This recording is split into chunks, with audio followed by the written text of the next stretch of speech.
Donald Trump thought world leaders were going to simply roll over in the wake of his upcoming presidency and the many threats he has already made. He is in for a rude awakening.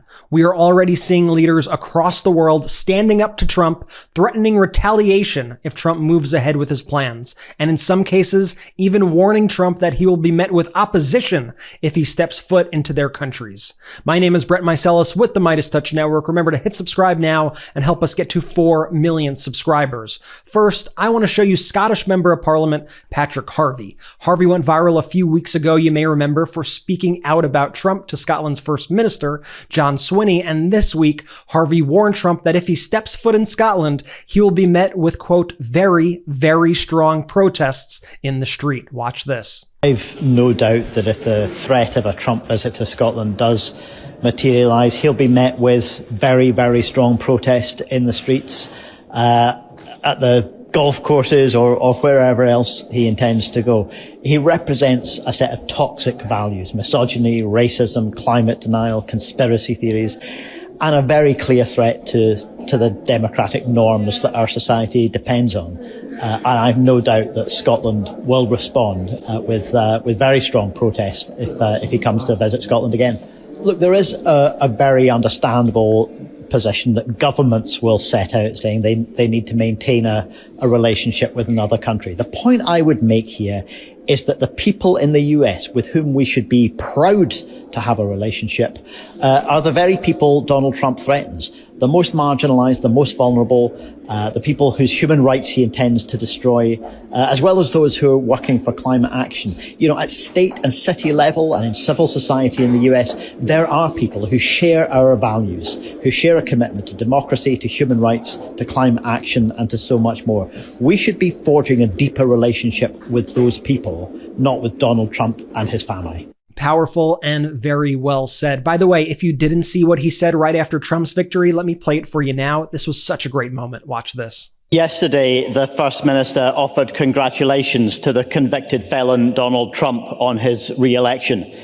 Writing officially on behalf of the Scottish Government, he wrote that he is sure Scotland's cultural and social ties with the US will flourish during the presidency of a misogynist, a climate denier, a fraudster, a conspiracy monger, a racist, a far-right politician who tried to overturn an election result both covertly and by inciting violence.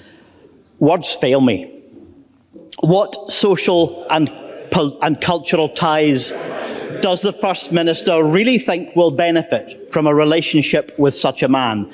And more importantly, what has the First Minister done so far to reach out to the marginalised and vulnerable people whose lives are most directly threatened by a second Trump term? First Minister. Presiding Officer, I have a duty as First Minister of Scotland to engage with other governments and to represent the people of Scotland in that process. And as part of that duty, I wrote the letter in question that Mr Harvey cites. I think there are deep cultural, social and economic ties between Scotland and the United States of America. I think they're important. They're important for employment in our economy. They're important for the cultural expression of our country and for the way in which we are able to pursue those objectives.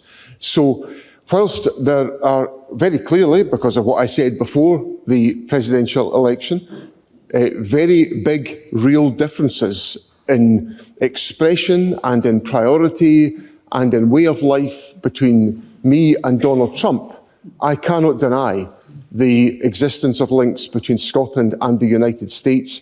And regardless of the presidential choice in the United States, I want to maintain good relationships between Scotland and the United States.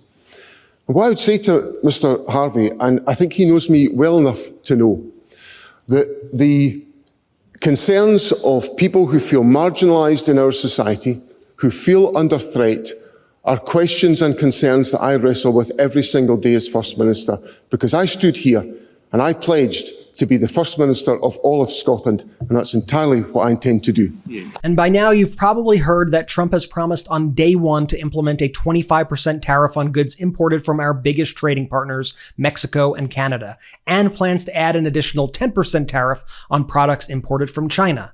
As a reminder, these are taxes placed on American businesses buying products from these countries, which in turn get passed on to the American consumer. So not only are American businesses upset, not only are American consumers upset, but this has also quickly prompted outrage in these countries as they gear up for a full-scale trade war. As a Twitter user named Hayden writes, "You've got to admit, a majority of the country voting for a man because of the price of goods are too high, only for him to increase prices on his first day in office, has to be regarded as one of the greatest social experiments of all time." Well said, except I will just note that a majority of the country did not vote for Trump. As oil and gasoline analyst Patrick DeHaan notes, a 25% tariff on Canadian oil would have huge impacts to gas prices in the Great Lakes, Midwest, and Rockies, which are major markets where refineries process Canadian oil. You can't simply process different oil overnight.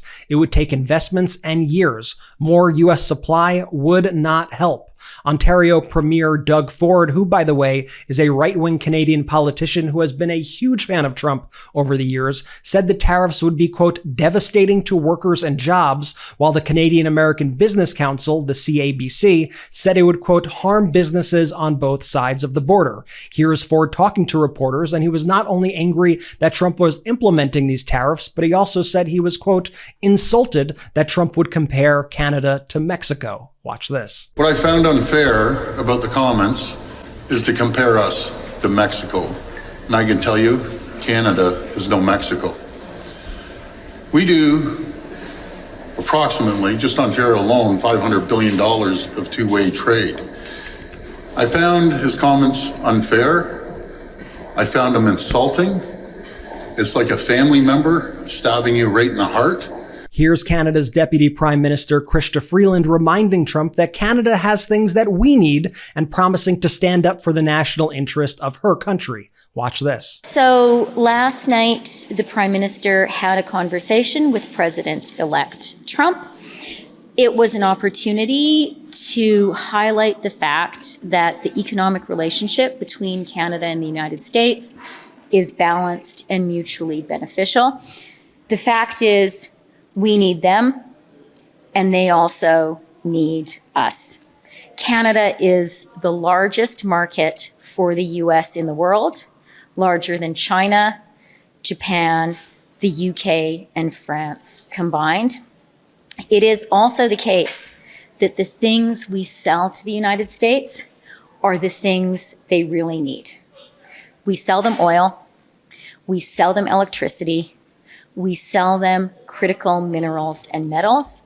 The energy the United States imports from Canada is more important today than ever, and Canada's critical minerals and metals are absolutely essential as North America and as the US seeks to develop supply chains which are resilient and secure. And she's right, the United States actually does need all of these countries for various things. As Time magazine says in their reporting regarding Canada, that they are the United States' second largest trading partner, the US is the top destination for Canada's exports, the majority of which are crude oils, petroleum gas, lumber, and cars and car parts, according to data from the Atlas of Economic Complexity. If Trump follows through on his tariff plan, the price of lumber imported from Canada could go up, and in turn, that could increase construction costs in the United States. Tariffs could also raise the cost of home heating oil as well as gas prices in the US.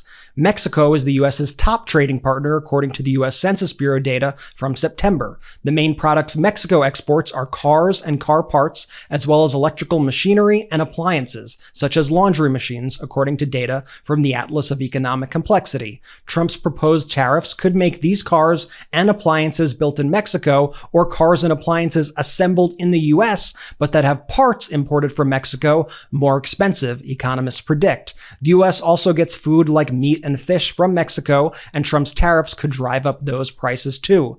China ranks third among the US's main trading partners. The US is the top destination for China's exports, which mainly include electronics, such as phones, televisions, and computers. Trump's tariffs could increase the cost of electronics like phones and televisions sold in the US, but made in China. Here's a Canadian member of parliament, Blake Desjardins, who has a positive attitude because he says if Trump doesn't want Canadian goods, they'll just take them somewhere else. Watch this. What should be done about the Trump tariff threats? This is something we're working really closely with our unions on, with labor. This is a huge attack on Canadian industry, huge attack on Canadian workers. But I do think that Trump's missing something really fundamental to this narrative he's produced, which is the fact that Canada, Canadians, our workers, our industries, we make things cheaper for Americans.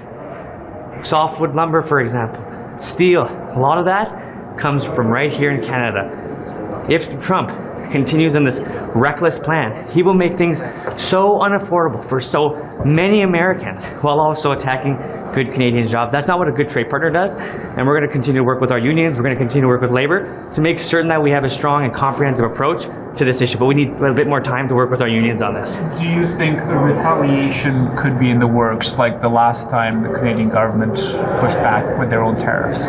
This is a good question. You know, I'm not one to get into a trade war. I think trade wars hurt a lot of people. They hurt Canadians and they hurt Americans. But this is a tactic that must be thought about as an option for us, as a credible option, because we have to be able to be a strong competitor to what are difficult and serious tariffs.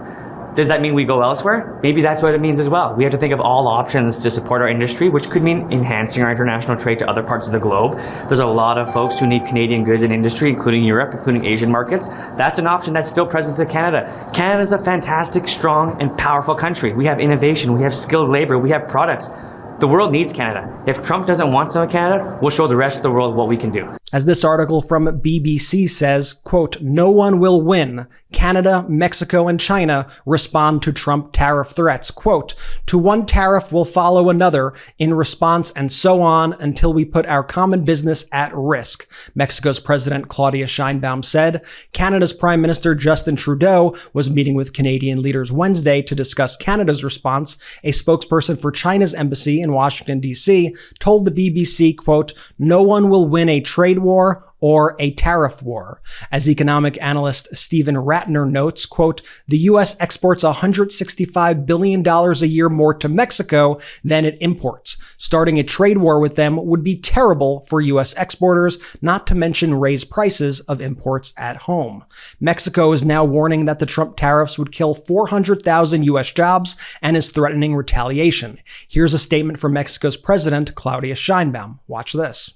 Quiero compartirles a ustedes, a todos los que nos ven, una carta que el día de hoy estoy enviando al presidente electo Donald Trump.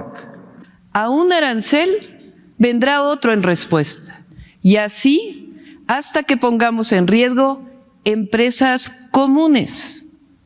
Sí, comunes.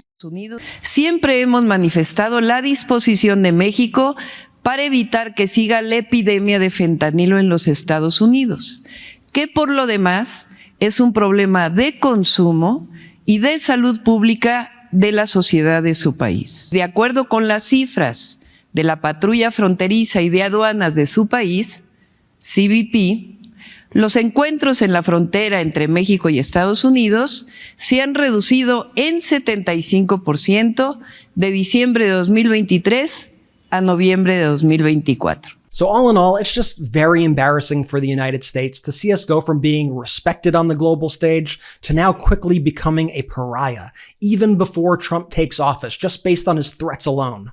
But I hope the world understands, just like that Scottish member of parliament noted, that Trump does not represent most of this country, and that those of us that stand for democracy will continue to hold this administration accountable and call them out every single day. Remember to hit subscribe and help us get to 4 million subscribers. Go ahead and follow us on Blue Sky. Thank you for watching. I'll see you soon. Love this video? Make sure you stay up to date on the latest breaking news and all things Midas by signing up to the MeidasTouch newsletter at MeidasTouch.com/newsletter.